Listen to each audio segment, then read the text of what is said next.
Hey, what's up? This is Joe. This video is going to take you down some crazy mountain roads to the Long Neck village in northwest Thailand, trying some Michelin guide featured Thai food, and meeting up to do an interview with the British YouTuber living in Chiang Mai.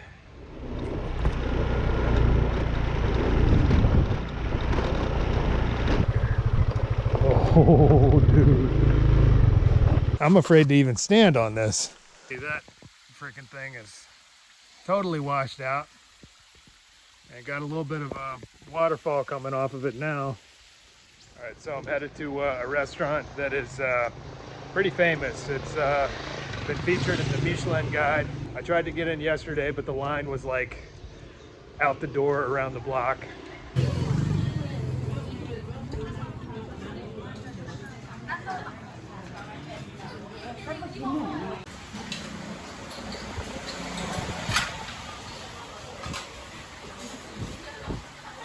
This is a coconut curry noodle soup that's famous in northern Thailand.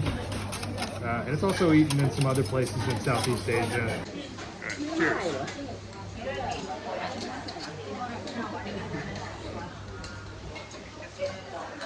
That is excellent. Good flavor, good spice. The coconut really comes through the curry. At around 50 baht, came out to just a little over $1. I gotta be honest, there's a lot of really awesome food around here. Whatever criteria the Michelin guide uses to feature and designate some of these places is kind of beyond me, because there's just so many places that are just absolutely amazing. Just as soon as I'd returned the last rental scooter, I began looking for another. This was a record year for tourists, so the pickings were limited to the exact same model as I'd had before, the ball-crushing Yamaha Aero X 155.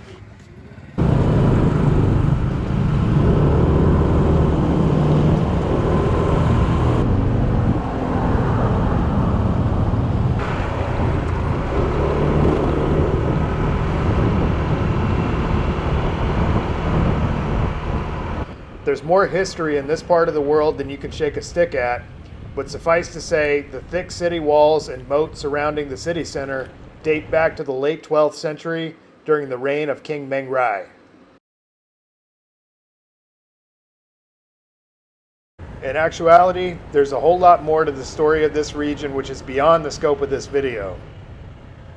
It reads like a Shakespearean play, filled to no end with stories of betrayal, treachery, and untold bloodshed.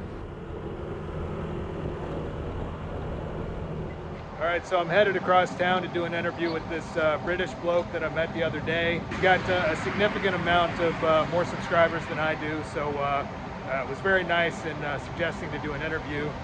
Up to this point, I've really struggled to sort of find an audience for a lot of my stuff, particularly the international stuff, because I think a lot of people know me more for living off the back of a motorcycle in the US, camping in the woods, that kind of thing.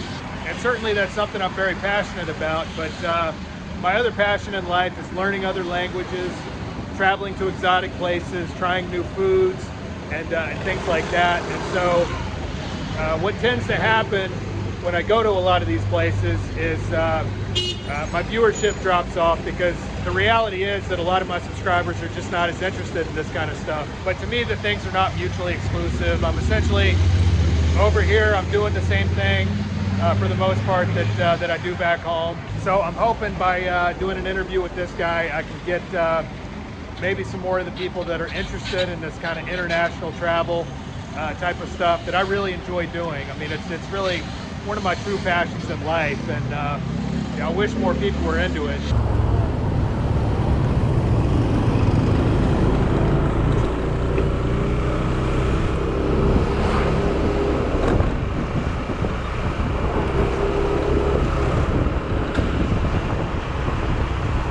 Hey.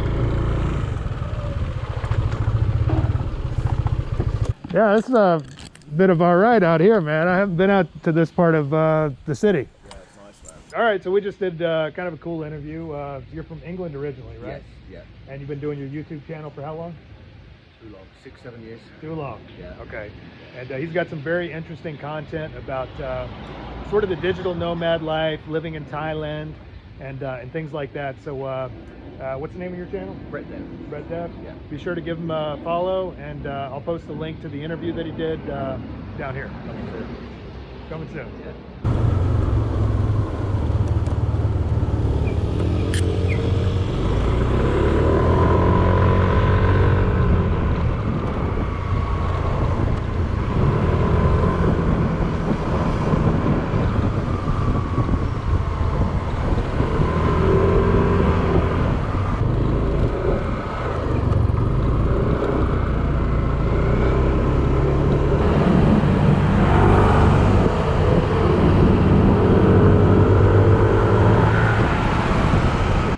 Back at her, brother. Just got this, that's a Yamaha Aerox 155. So I'm headed north of Chiang Mai to this place called Michelin, which is famously has one of these villages with the women that keep the hoops in their neck to sort of like elongate their neck.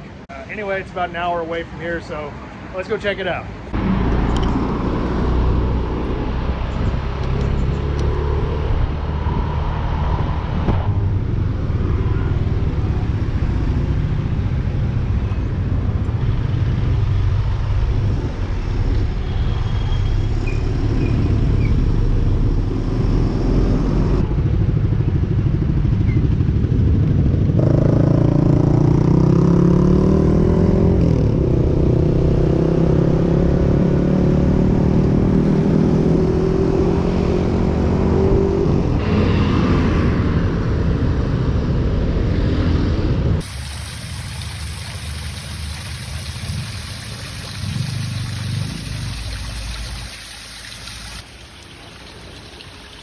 This is just their freaking landscaping outside of this coffee shop.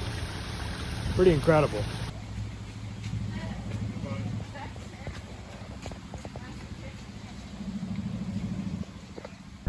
I had some company coming over to help me explore the Long Neck village, so I rented a bare bones room in the jungle nearby.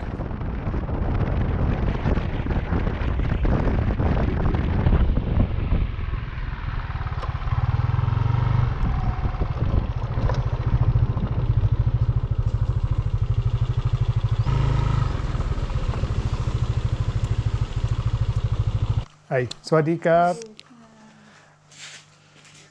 Okay.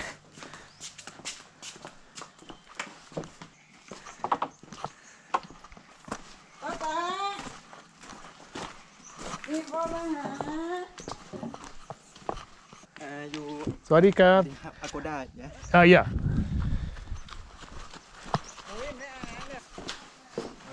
Small room Thai sea. Okay. Okay. Okay. All right, so you may have seen, like in National Geographic, pictures of these women that put these like gold hoops on their neck. It basically stretches their neck out. It turns out that village is like 15 minutes away, so we're gonna go get something to eat and then check it out. To be quite honest, I'd been less than impressed with the khao soi at the Michelin featured place. I wanted to give the dish an honest try since we were in the region, so we went to a humble, unassuming kitchen where there was no line or fanfare to speak of. This is more khao soi. A bit of khao soi.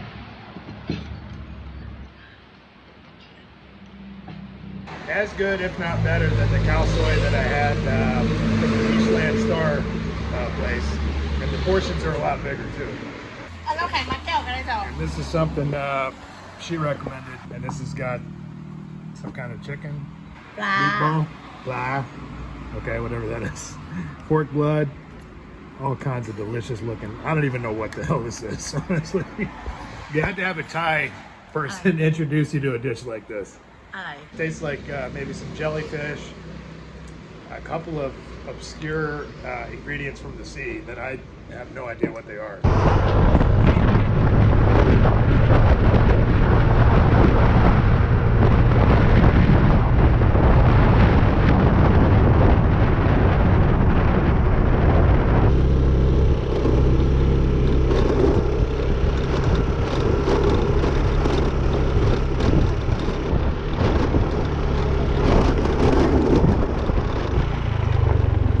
park here.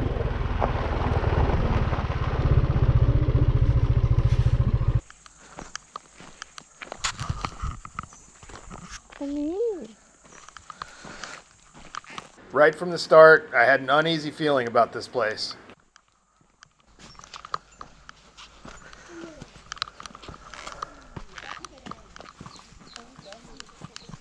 Swadika. ดูถ่ายรูปไหม Huh? Okay. อายุเท่าไหร่คะอันนี้เหรอ9ค่ะโอเคคะอันนี้เหรอ It's worth pointing out that this tribe is actually native to the neighboring country of Myanmar, from which they fled in the 1980s to avoid a bloody civil war. Swadika. ตั้งแต่น้อยอีเลยกะ The brass hoops are a method of slowly elongating the neck, a sign of beauty in their culture, and also serve a practical function of protecting the neck in the event of a tiger attack. Ah, very nice.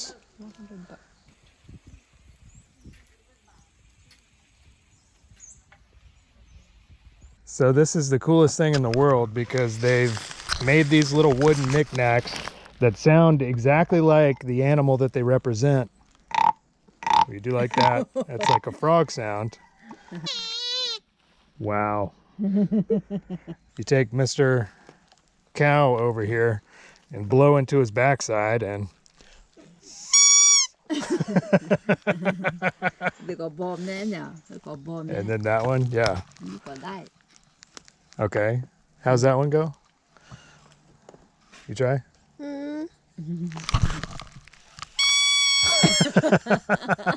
There's a little duck. เป็ด Pet. เป็ด No cool. ช้างช้าง Dang.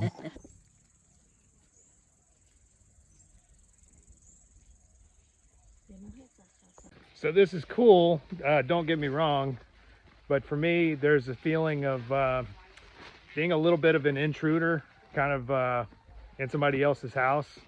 Maybe I feel a little uncomfortable with it, but the tourism and everything else kind of keeps these people going. There's some kind of a chicken or something. Digging for grubs.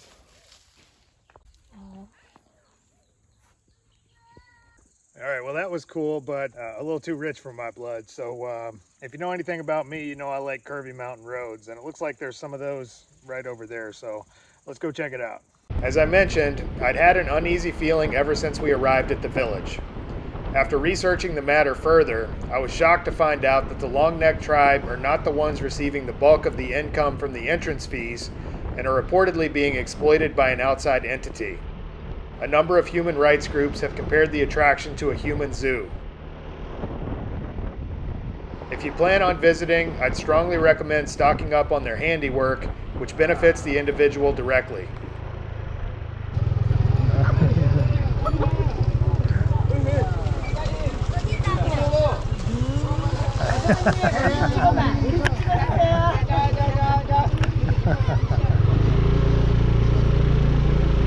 For some cheap entertainment, we then headed into the mountains around Myrem, an area known for its large population of wild elephants.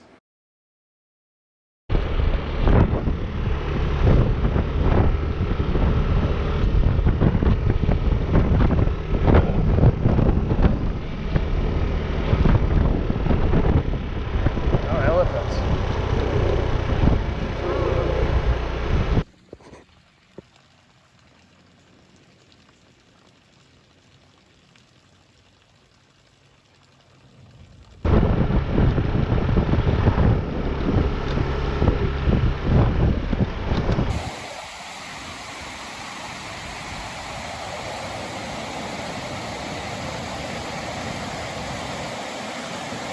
The road began to seriously get sketchy as we ventured further and further away from the tourist zone, and I could feel my companion clinging on to me for dear life.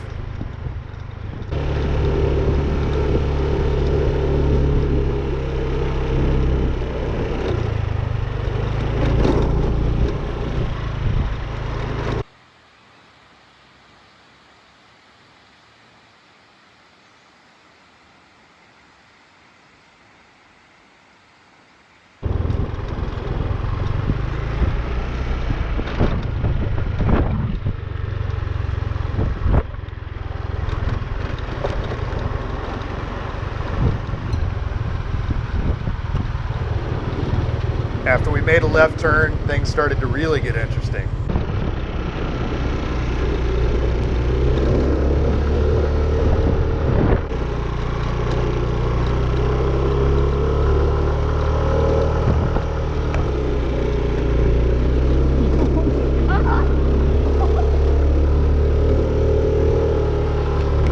Ah, getting groovy. Groovy, baby, groovy.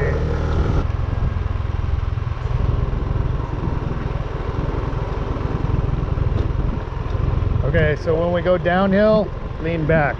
Downhill, this way, lean back. Okay? You understand? Okay. No. Oh! Oh, it's okay. Oh, dude. Dude. That's a crazy route. I'm afraid to even stand on this, to be honest. Well, doesn't look that bad. But as you can see, that freaking thing is totally washed out. And got a little bit of a waterfall coming off of it now. Interesting.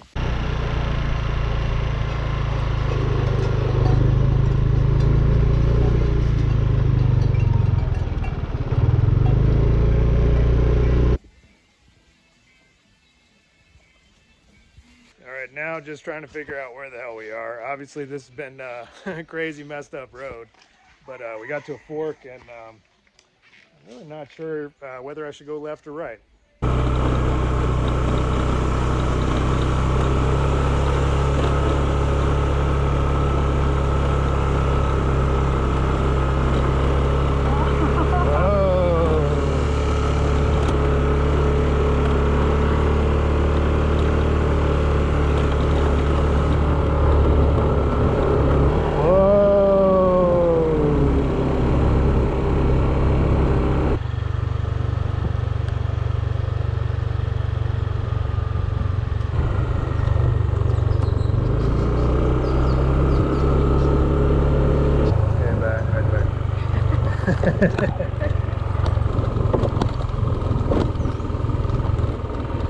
Oh, boy, this is cool.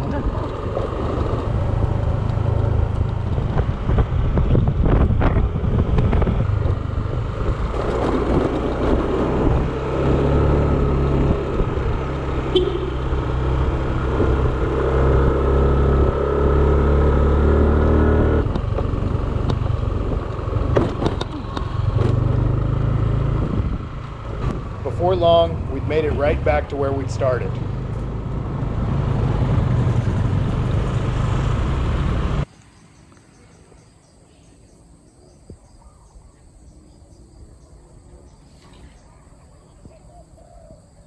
Here, we rested up and headed to the market when the sun went down.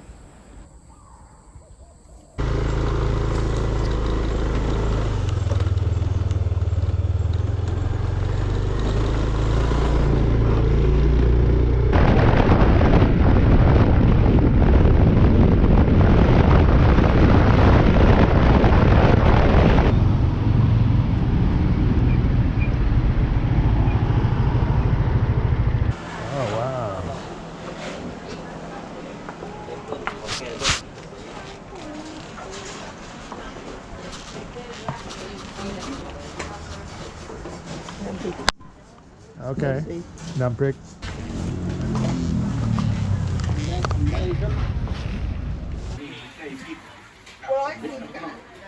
วันนี้ก็มีอย่างที่ไหนก็ได้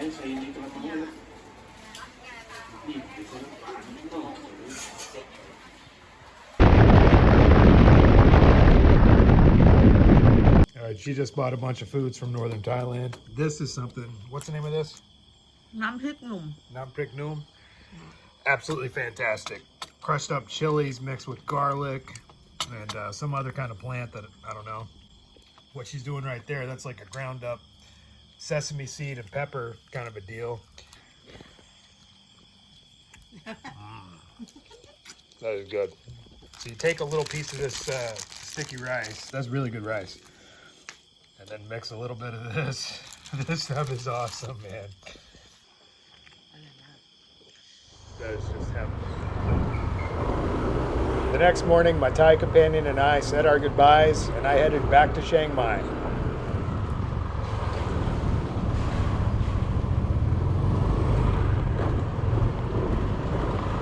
I was sitting in my room up there on the 4th floor. All of a sudden, I heard this loud boom, like explosion and a flash.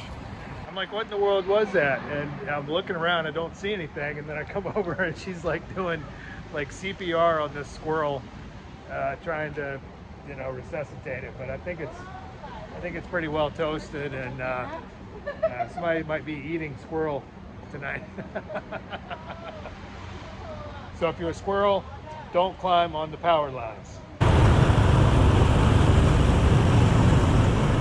The traffic patterns in Thailand are in marked contrast to those of Vietnam, where virtually everyone is on a scooter. Here, cars and SUVs make up the bulk of the traffic, with the two-wheelers weaving a path to the front of the line.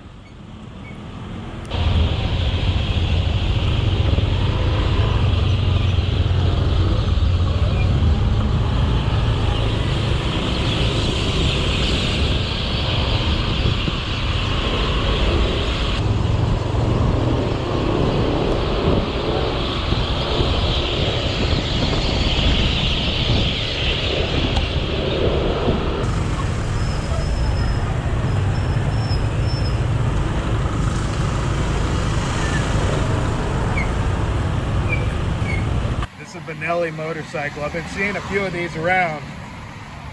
I'm dying to give this thing a test ride.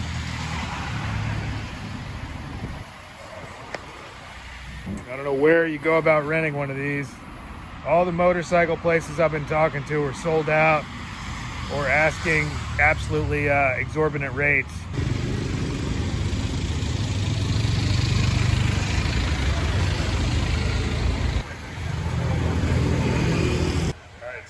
Thai green curry.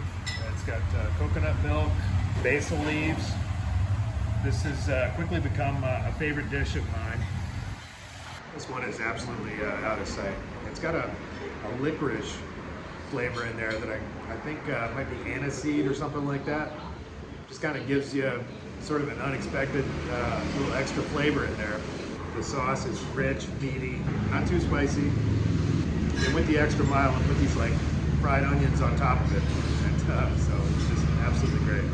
You know, it makes you wonder why a place like that isn't in the Michelin guide. That was, in my mind, just a perfect example of a place that takes traditional Thai cooking and then just takes it a step further, just kicks it up several notches to where it's actually fine dining. So, and all that for about $3 or $4. My time in Thailand was now drawing to a close, but there were still a couple of things I wanted to see. Specifically, to personally witness the sport of Thai boxing. As I was soon to find out, the experience of seeing it here was unlike anything I could have ever imagined. So as always, if you enjoyed this video, please hit like and subscribe.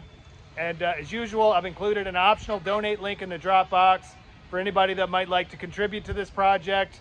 Otherwise, thanks for watching, and we'll see you on the road.